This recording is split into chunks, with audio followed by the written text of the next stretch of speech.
Donc, on est de nouveau avec vous sur le plateau de JSS et je suis très, très heureuse d'accueillir Stéphane, que vous connaissez puisque chaque année, il est avec nous pour la matinée des neurosciences, qui est habituellement la matinée des neurosciences au Casino. Mais on a aussi avec nous la chance d'avoir Yves.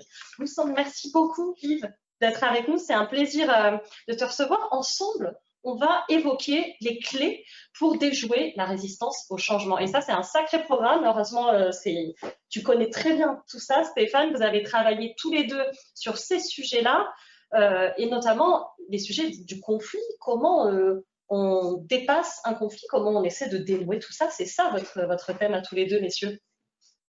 Tout à fait. Alors, je dirais que notre porte d'entrée, quand on parle de résistance, de conflit, c'est de partir d'un constat. C'est un constat qu'on vit tous les jours dans nos missions. C'est que souvent, ce qu'on prend pour des problèmes de personnes, des personnes résistantes, finalement, c'est un problème de situation.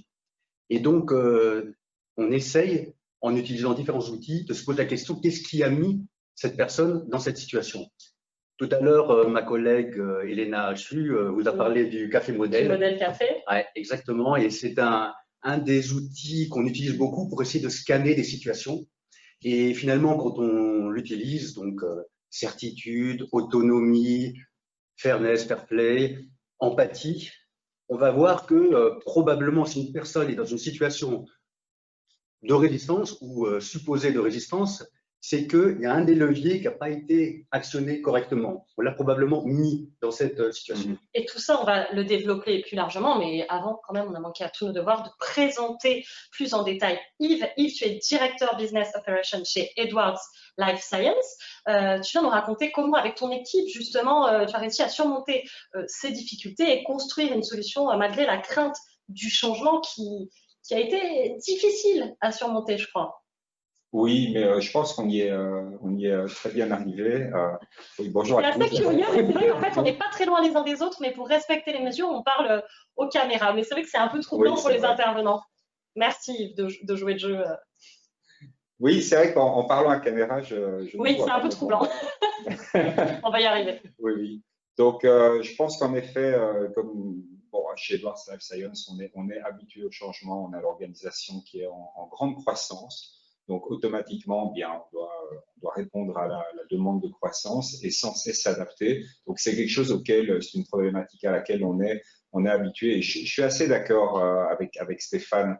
C'est que c'est souvent la résistance au changement, elle ne vient pas d'un problème lié aux personnes. Les personnes, souvent, sont de bonne volonté, ont envie de faire de leur mieux. C'est très rare que quelqu'un soit de mauvaise volonté. Moi, je pense que tout le monde veut faire de son mieux, mais pour le changement, il y a je suppose qu'on va y arriver, mais il y a des règles et des leviers à respecter qu'on apprend avec l'expérience, avec un peu d'aide aussi. Alors justement, cher Stéphane, quels sont-ils? Oui, alors ce qu'on observe, c'est que dans une démarche traditionnelle sur des projets d'une certaine ambition, généralement, il y a un déroulé assez classique où les organisations, les entreprises, elles créent une cellule, une équipe projet. Cette équipe projet, elle va recevoir un brief, la fameuse mission, dans le meilleur des cas d'ailleurs, d'un comité directeur ou d'un sponsor. Et puis après, elle va commencer à se mettre en marche. Se mettre en marche, qu'est-ce que ça veut dire? Ça veut dire de comprendre le brief. Elle va essayer de définir un petit peu, de préciser cette mission pour la rendre communicable. Elle va commencer à rassembler des informations, les cruncher de la data, et puis essayer d'injecter tout ça dans une feuille de route. Et puis après, ayant fait tout ce travail-là, on est prêt et on va présenter cela à l'organisation. Et là, c'est un petit peu ce qu'on a observé. C'est que là, ça coince. Et ça fait quelques années qu'avec l'équipe Juliet Sterwen, on s'est toujours posé la question comment on peut changer ce modèle. Finalement, tout ce qu'on a appris toutes ces années, grâce à la psychologie positive, les nouvelles méthodologies de co-design, de design thinking, qui nous ont apporté tellement de choses, comment on peut injecter cela dans notre façon de démarrer les projets. Car j'ai été très impressionné par l'amiral Dupont qui m'avait sorti le proverbe chinois aussi, qui était la tuerie de la journée. Je cite le grain de riz. Ce n'est pas parce que tu tires sur un grain de riz qu'il pousse plus vite. On l'adore celle-ci. On a dit qu'on l'a compilée dans notre Juliette Sterwen. Exactement. Pour étayer la durée, nous, la question qu'on s'est posée, suivant un proverbe grec, qui est « la belle journée se manifeste dès le matin ». Donc, comment est-ce qu'on peut démarrer des projets de transformation en étant inclusif dès le début? C'est ce que vous avez mis en place, messieurs, chez Edouard Lifestyle Lab. C'est comme ça que vous avez travaillé. Comment vous avez réussi à faire passer justement ces difficultés?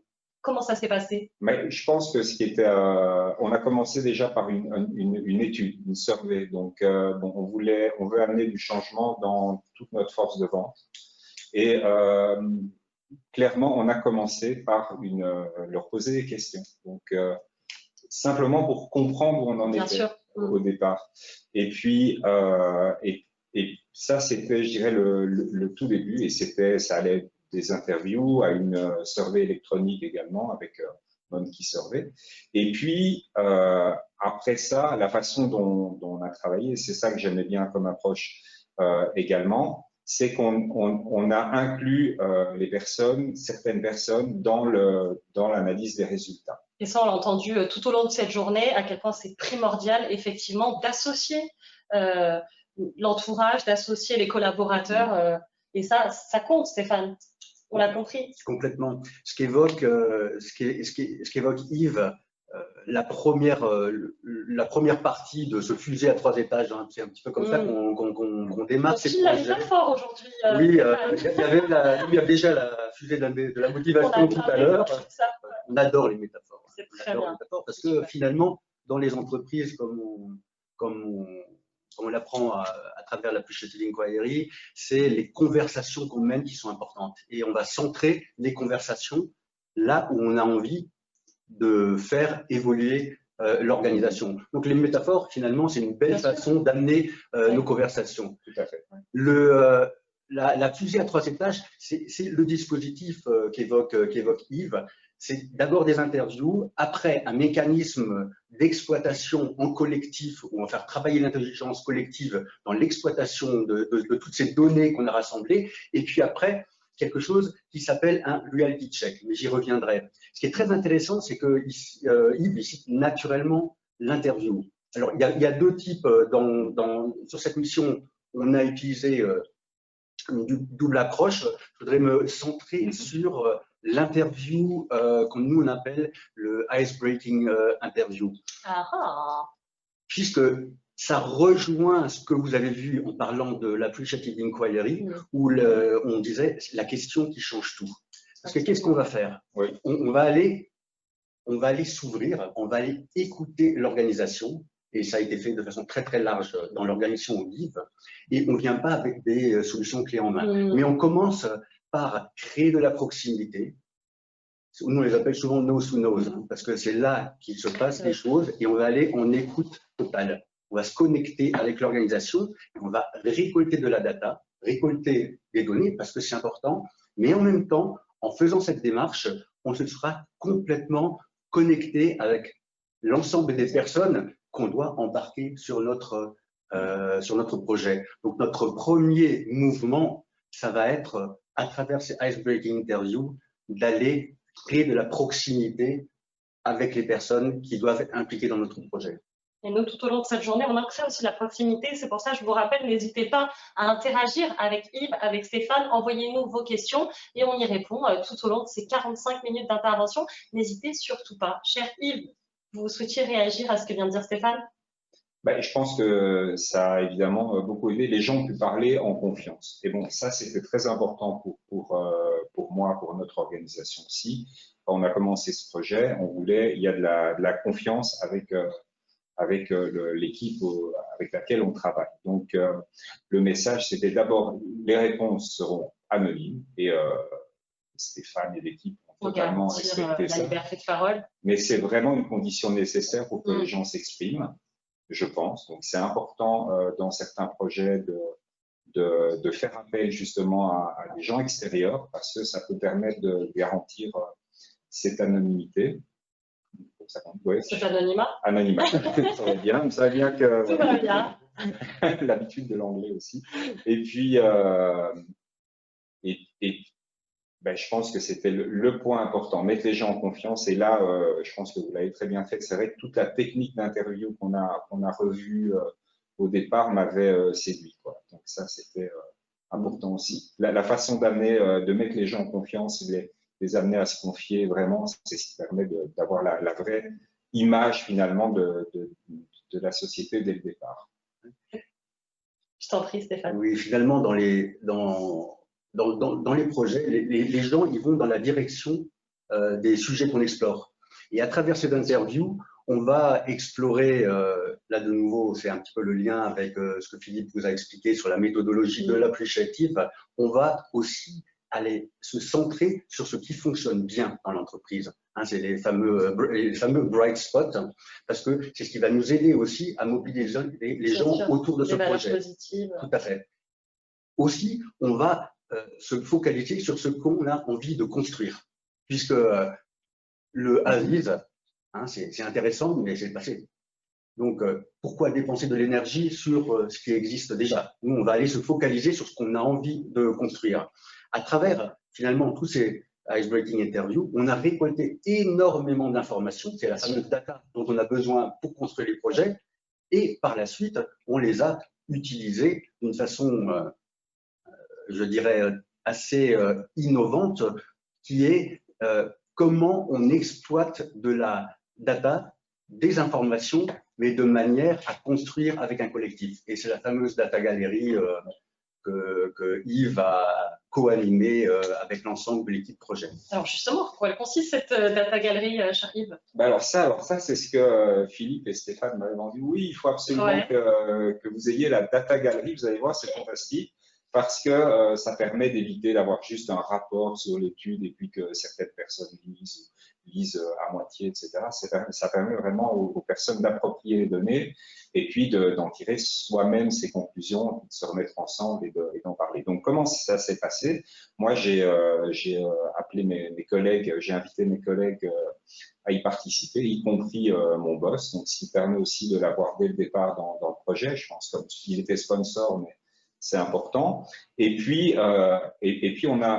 j'étais un peu surpris, là, on a reçu un slide deck de 90 pages à regarder, puis c'était à moitié en ligne, c'était cet été, puisque la moitié des personnes étaient en ligne, l'autre moitié dans une pièce, bon, Covid oblige. Mais en attendant, ça a permis, on a passé 3-4 heures à vraiment essayer de comprendre les données, d'en parler entre nous, et puis surtout de voir, tiens, maintenant, qu'est-ce qu'on met en place comme action et ça permet, je pense, d'avoir tout le monde d'avoir le même cap, en tout cas. Même s'il y a des différences, ça permet d'être aligné sur ce qu'on veut mettre en place. Donc, les résultats sont là. Vous êtes content, Yves, de tout ce qui s'est passé après, de ce qui a découlé dans l'attitude des collaborateurs aussi?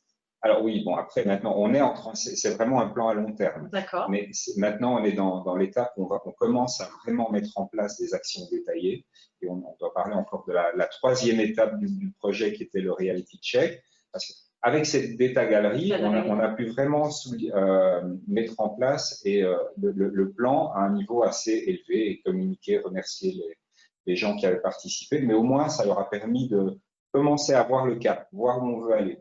Donc, mettre en place les actions et se dire, ah tiens, peut-être je suis content d'avoir passé un peu de temps à répondre à me faire interviewer par la société et avoir répondu à l'étude électronique.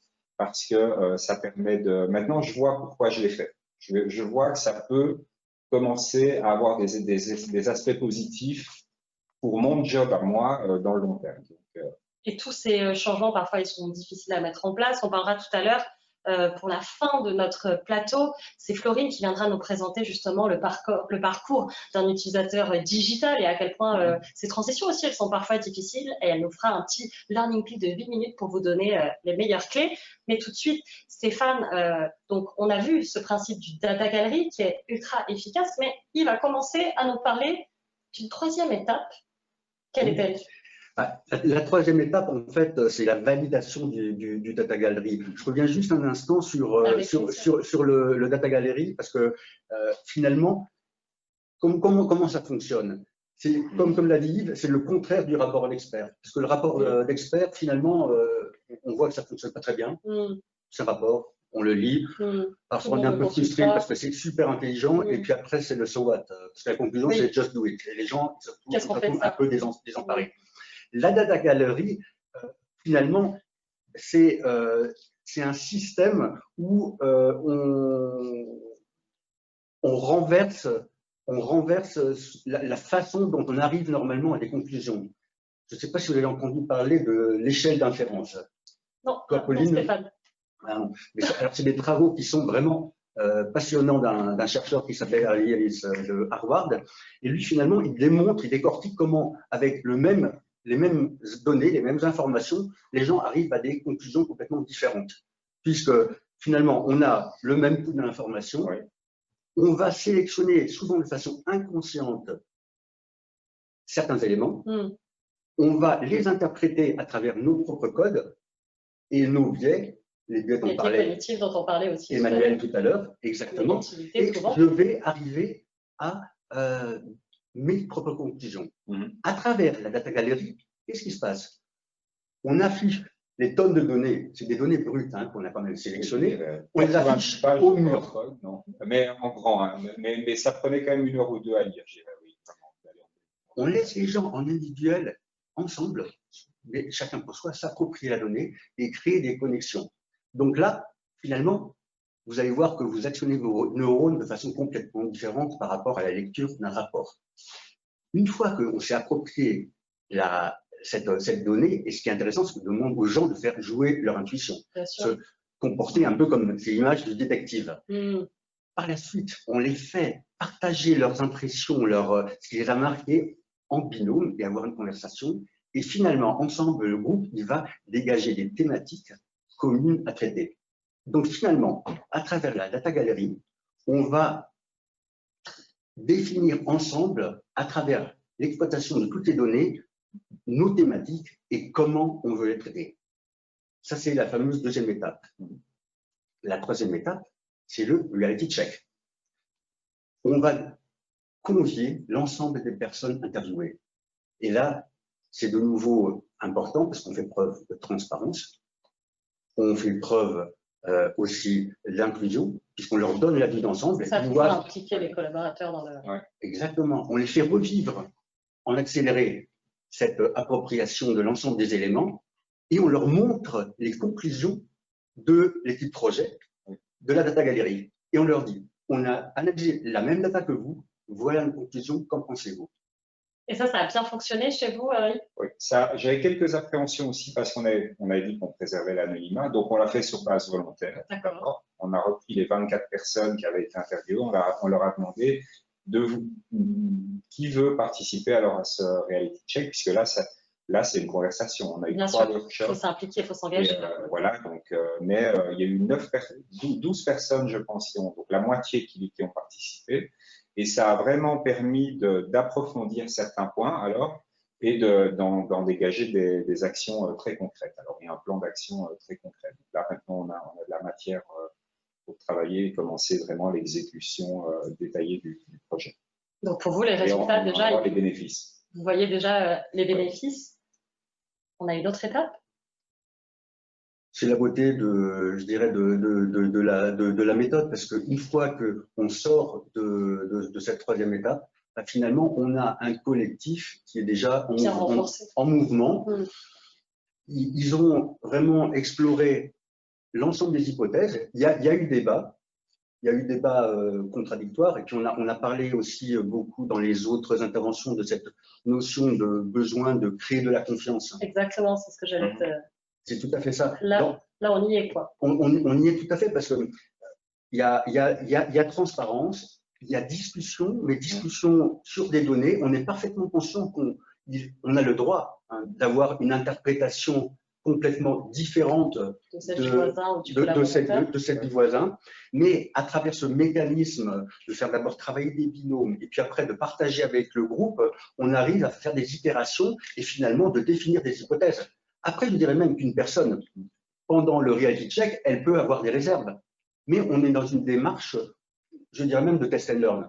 C'est-à-dire qu'on a formulé une hypothèse, le groupe pense que pour répondre à cette hypothèse, on va lancer telle et telle action, et on verra bien.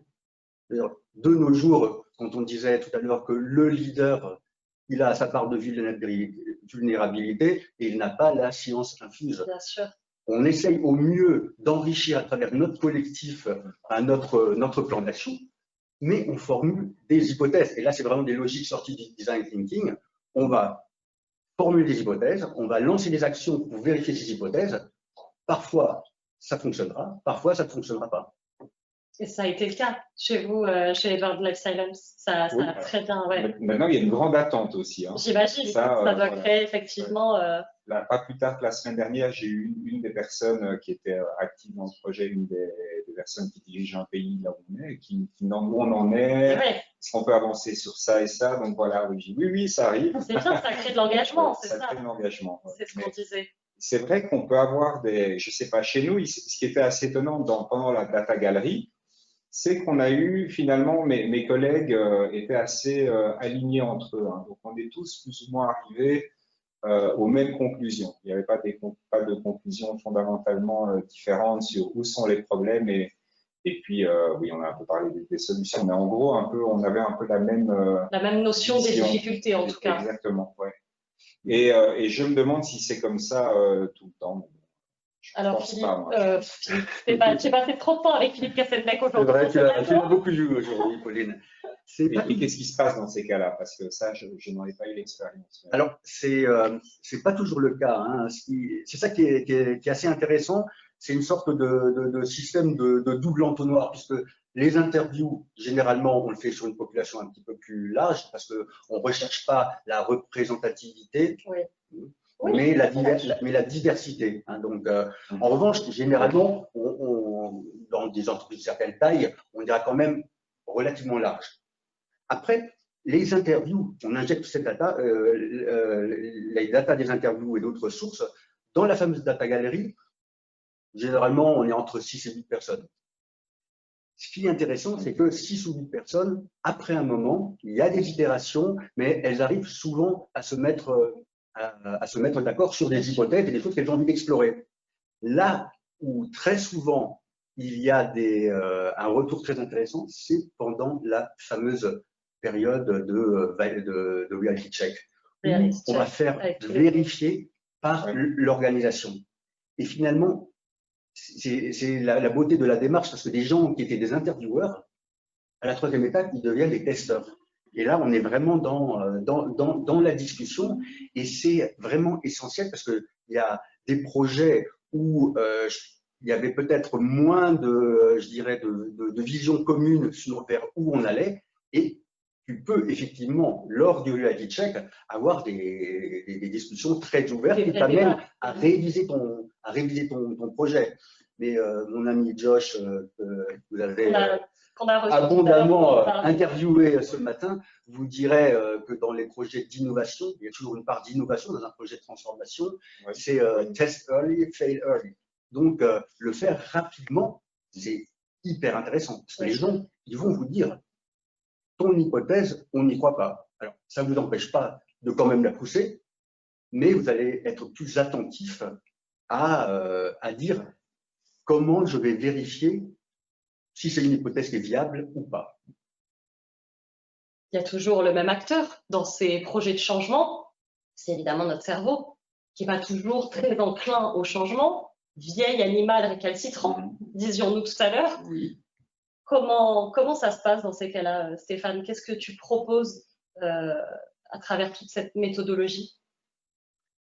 Je pense que, et on en avait de grandes discussions aussi avec Yves là-dessus, on illustre à travers cette démarche le café modèle. Il y a notamment la notion de certitude. Ça reste quand même un des basiques. On commence un ice-breaking interview par une toute petite mise en contexte. Mais cette mise en contexte, elle a exactement ce besoin-là de donner de la certitude aux gens. C'est de dire pourquoi je viens t'interviewer, c'est quoi les règles de transparence, qu'est-ce qu'il va y avoir par la suite et pourquoi quel est le projet pour lequel on vient te demander ton avis. Donc là-dessus, je pense que ça illustre très très bien comme quoi sur un projet de change management, on n'a pas besoin de connaître toutes les étapes. Ça, on les connaît jamais. Et malgré tout, mon cher Stéphane, on a quelqu'un qui nous pose la question. Il s'appelle Laurent Collet. Bonjour, cher Laurent, et merci beaucoup de nous avoir écrit. Avez-vous un support qui décrit cette démarche? Parce que c'est vrai qu'il y a beaucoup de passages, d'étapes, même si je dis que c'est pas forcément nécessaire. Peut-être qu'on pourra les retrouver par ailleurs sur le site de Juliette Sterwen ou rentrer en contact avec les équipes. Et évidemment, cher Laurent, on vous fera passer tout le nécessaire et le détail et vous pourrez plus amplement en parler. Tout à fait. On postera un petit résumé de ce dispositif, je dirais, à 3 étages. La fusée pour garder les images de Stéphane. Cette histoire, elle est en plein, vous le disiez, en plein process, c'est pas encore terminé. Quelles sont les étapes d'après? Qu'est-ce qu'il vous reste à faire là, messieurs? Là, maintenant, on est déjà sur Stéphane, je ne sais pas si vous voulez parler. On est déjà sur un autre projet qui découle de celui-là, je dirais. D'accord. Donc voilà, on est dans l'implémentation de ces autres projets et de nouveau, on est dans une analyse de comment le mettre en place précisément, etc. Mais Yves, toutes ces étapes là qu'on a évoquées depuis tout à l'heure, elles ont largement facilité la transition, selon vous? Il y a vraiment un plus. Oui, je pense que oui, parce que ça permet de bourder les gens, je crois, en anglais, mais d'avoir les gens qui comprennent pourquoi on le fait et de les avoir en pleine participation sur le projet, ce qui permet, je pense, simplement d'avoir une meilleure adoption du changement à la fin. Qu'est-ce qu'on veut? On veut faire des progrès pour l'ensemble de l'organisation, mais pas au détriment d'une partie non plus, ou alors de façon consciente, mais c'était pas le cas là. Donc, et vous acquiescez tout à l'heure quand on allait parler justement du cerveau de cette vieille machine qui refuse de s'adapter. Voilà, et je te demandais, Stéphane, quelles étaient les méthodologies que tu employais, la façon d'aborder tout ça? Je crois qu'il y a une notion qui avait été aussi évoquée ce matin qui est très importante quand vous parliez de la motivation, où les gens trouvent leur motivation. Oui, la motivation ou le sens. Tout à fait. Le fait de rentrer dans des projets de cette façon-là, ça permet finalement aux gens de choisir, de s'investir dans des initiatives qui découlent de ce projet, qui les intéressent. Et pour moi, c'est la notion de plaisir. On voit que une data galerie, c'est fun. Les gens, ils ont plaisir à discuter, à débattre. On n'est pas dans son coin en train d'étudier. Non. Oui, on partage un moment. On partage. Et puis, à partir de là, il y a des initiatives qui vont se lancer. Et les gens, c'est le mercato, un petit peu. Hein, j'admirais mon collègue Jonathan qui, avec son micro, faisait, je trouve, très commentateur sportif, tout à fait. Mais il y a cette notion-là aussi de plaisir des gens à échanger, à participer, à construire des choses ensemble. Et puis finalement, après, on sent bien les gens qui ont plutôt envie de s'investir sur ce type de projet, sur ce type d'initiative. Donc ça apporte une dynamique qui est très différente des amorces classiques de projet. Est-ce qu'il y a des stratégies ou des moyens de dévier justement ou d'éviter ces biais cognitifs qu'on évoquait tout à l'heure, qui sont souvent porteurs de négativité, et dans le changement, ils sont malgré tout assez présents, souvent on a peur. Comment on contourne ça? Est-ce qu'il y a des stratégies? Comment vous y êtes pris, Yves, avec les collaborateurs? Moi, ce que d'habitude on n'aime pas dans le changement, et je parle de façon générale, c'est qu'il nous tombe dessus. Il arrive comme ça, comme une… Oui, on ne le choisit pas. Donc, les gens aiment bien quand même plutôt contrôler leur environnement en général. Et ça, c'était un des moyens, en tout cas, d'y arriver. De les prévenir en amont, voilà, d'accompagnement. Oui, exactement. Pourquoi? Et puis, est-ce que vous voulez en faire partie? Est-ce que vous voulez le construire avec nous? Donc, on leur a offert une opportunité, parce que de toute façon, du changement, il y en a. Donc là, on leur a offert l'opportunité de le construire et de le décider avec nous. D'ailleurs, je trouve que Yves, dans son approche, il met énormément l'accent là-dessus, c'est-à-dire d'être extrêmement précis dans les messages qu'il veut passer. Et on l'a dit, ouais, c'est important. C'est extrêmement, extrêmement important.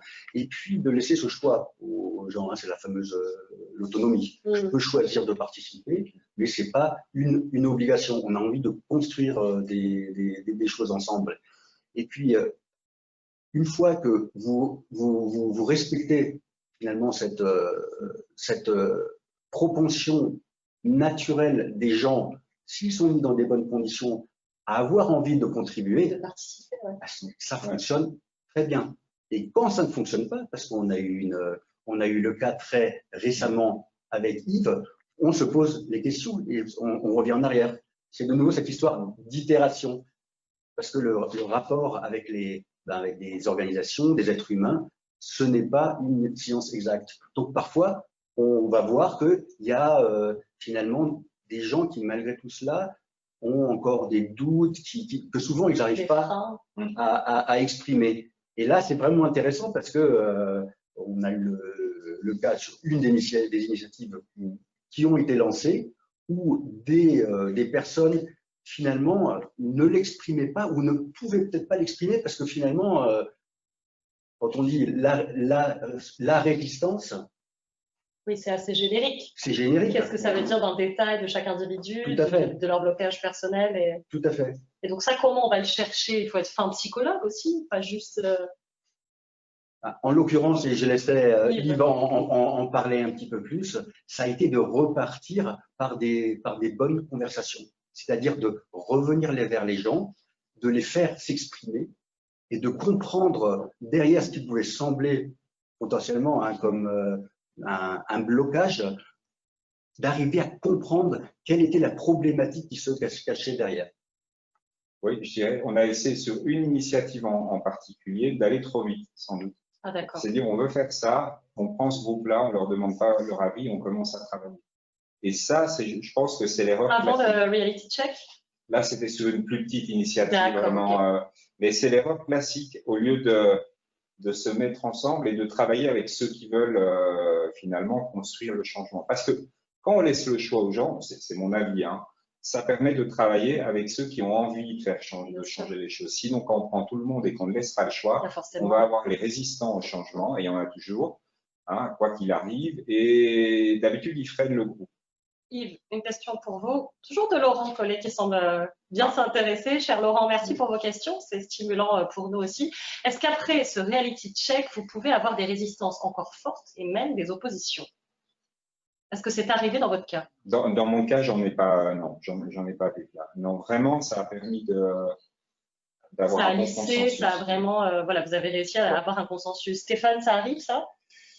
Ça peut arriver. Ouais. Généralement, l'observation montre que les gens qui ont… À ce stade-là, ça va?